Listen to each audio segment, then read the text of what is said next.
C'est quoi, les Antilles? Où sont les Antilles? Pourquoi les Antillais ont-ils des noms français? Voilà les questions que les Français posent sur Internet. Et ce n'est qu'un aperçu. On pourrait s'attendre à ce qu'ils sachent tout ça, non? Mais 10 ans de vie professionnelle à Paris m'ont ouvert les yeux. Notre histoire est méconnue, même en France. Forcément, ailleurs, c'est encore pire. Quand j'étais à Washington, mes camarades de classe ne voulaient tout simplement pas croire que j'étais française. Pour eux, Manon, blonde aux yeux bleus, avait plus le profil. Ils ignoraient même qu'il y avait une île française si près d'eux. Et pour cause. Guadeloupe, Martinique, Saint-Martin, Saint-Barthélemy, nous sommes une exception. Des îles françaises dans la Caraïbe qui est principalement anglophone et hispanophone. Des racines amérindiennes, européennes, africaines, indiennes, libano-syriennes et asiatiques, entremêlées sur une petite île rattachée à la France par l'histoire. Et je ne vous l'apprends pas, les idées préconçues sur les Antilles sont tenaces. Oui, nous avons de belles plages. Oui, nous produisons du rhum et de la banane. Oui, le zouk fait partie de notre culture. On m'a si souvent résumé à ces aspects. Mais il n'y a pas que ça. Notre identité est tellement plus complexe. Nous avons tellement à partager avec le monde. Alors, comment partager ce récit? Comment nous rendre visibles au monde? Ma conviction, c'est que nous devons raconter une histoire d'art et de savoir-faire. À Taïwan, j'ai été impressionnée par l'aile du Musée national dédiée à la sculpture du jade. En avançant entre les allées de phénix, tigres et autres dragons sculptés, je m'interrogeais. Comment un pays peut-il sculpter la même pierre pendant des millénaires, au point de sculpter un chou sous toutes les coutures?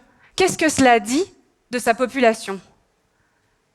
Je me suis rendu compte que les savoir-faire et l'expression artistique racontent en fait la vie d'un peuple.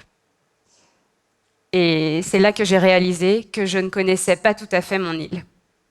Alors, la curiosité qui m'avait poussée dans les musées de Taipei, Florence ou Johannesburg, j'ai commencé à l'appliquer aussi chez moi, en Guadeloupe. Et il y a tant à découvrir. Chez nous aussi, les artisans travaillent la matière du territoire, littéralement. Les pierres de la Désirade, les bois précieux de Pointe-Noire, l'indigo de Marie-Galante. Nos artisans d'art entretiennent et enrichissent la tradition, comme la vannerie Kalinago, héritée des tout premiers peuples. Nos artistes, eux, travaillent les émotions du territoire.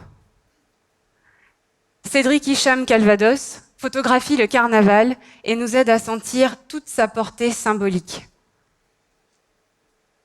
Élodie Mondélis nous fait regarder d'un œil neuf la reconstruction d'après le cyclone de 1928. Ronald Cyril peint les visages de la diaspora en s'inspirant des contes et légendes traditionnelles.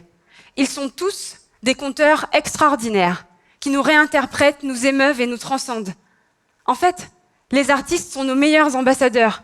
Ils sont capables de créer les récits qui nous font cruellement défaut, capables de transmettre notre histoire de mille et une manières. Si je vous parle de raconter une histoire, c'est parce que toutes les émotions passent par de belles histoires. Le professeur Joseph Campbell l'a bien montré. Toutes les civilisations du monde ont une tradition du conte engrammée en elles. Attention, si je vous dis Glopan, Coco, Glodubut, Con. Exactement, vous voyez, nos cerveaux sont câblés pour écouter et comprendre grâce aux histoires. Quand Alain Joséphine a exposé à Londres, des gens venus de plusieurs pays ont pu apprécier ses toiles. L'art génère de l'empathie, l'art crée des ponts entre les cœurs. Quand on observe une œuvre qui nous plaît, notre cerveau augmente la luminosité, la couleur et le contraste pour en profiter plus intensément. Nos neurones miroirs s'activent, notre cerveau sécrète de la dopamine. C'est l'hormone de l'état amoureux. Quand on aime une œuvre d'art, nos neurones miroirs nous font éprouver une connexion émotionnelle avec l'artiste ou avec son œuvre. Les gens qui ont vu l'étoile d'Alain-Joséphine se sont sentis touchés par l'artiste et par sa relation au paysage de son enfance. Ils ont vu dans l'étoile un aspect familier, comme un écho de leur propre paysage intérieur. Alors, ils ont voulu en savoir plus sur la campagne de Rivière-Pilote en Martinique, où Alain-Joséphine a grandi. Et ils viendront un jour, j'espère, la visiter.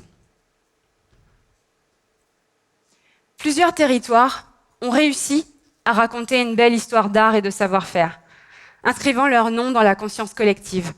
La porcelaine de Limoges, le verre de Murano, les perles de Tahiti. C'est pareil pour la maison de Monet à Giverny ou encore la Biennale de Dakar. Moi, je rêve qu'un jour nous fassions partie de cette liste, que des gens viennent du monde entier pour découvrir la broderie de Vieux-Fort. Mais pour rendre notre production culturelle désirable, pour faire de nos îles de véritables destinations culturelles, il faut utiliser tous les leviers possibles. On parle alors de stratégie de marketing territorial.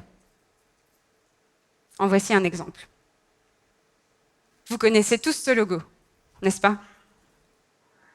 En 1977, New York lance une campagne de promotion pour redorer son blason. Ce logo, dessiné par Milton Glaser, sera retenu et il deviendra l'un des plus célèbres au monde. Depuis cette campagne, New York a été raconté par tous les moyens possibles. Le cinéma, avec Gangs of New York, Coup de foudre à Manhattan, la musique, avec la chanson de Frank Sinatra. Les plus jeunes connaissent peut-être la version d'Alicia Keys. Les comédies musicales et même les séries télé. Qui n'a jamais vu Friends? Tout un écosystème d'acteurs produit encore aujourd'hui des romans, recueils, beaux livres, expositions, articles ou campagnes d'influence pour promouvoir New York. Et les retombées sont massives. L'hôtellerie et les loisirs représentent quasiment un emploi sur 10. New York fait partie des villes les plus visitées depuis des décennies. C'est la collaboration entre acteurs économiques et institutionnels qui permet ce beau succès. Bon, c'est sûr, nous ne sommes pas New York. Nous sommes une île avec des ressources limitées, des contraintes de transport, de production et de main-d'œuvre. Mais justement, l'art est notre meilleure chance. Nous pourrons toujours nous raconter et briller par le biais de l'art. Aujourd'hui, nos artistes créent, exposent, ouvrent leurs ateliers au public. Nos institutions soutiennent leurs projets. La plupart du temps. Nos médias locaux valorisent leur production artistique.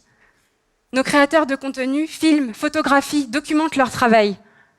Mais honnêtement, il nous reste tant à faire sur le plan marketing. Si nous considérons que les artistes sont notre meilleure chance, nous devons tout miser sur la diffusion de leur art à l'extérieur de nos îles. Répondre aux appels à candidature, participer aux manifestations nationales, envoyer nos artistes en résidence dans le monde entier, créer des circuits touristiques dédiés à la culture, identifier des lieux et médias de diffusion. Car sans diffusion, leur création est invisible. Ça, c'est la mission que j'ai choisie.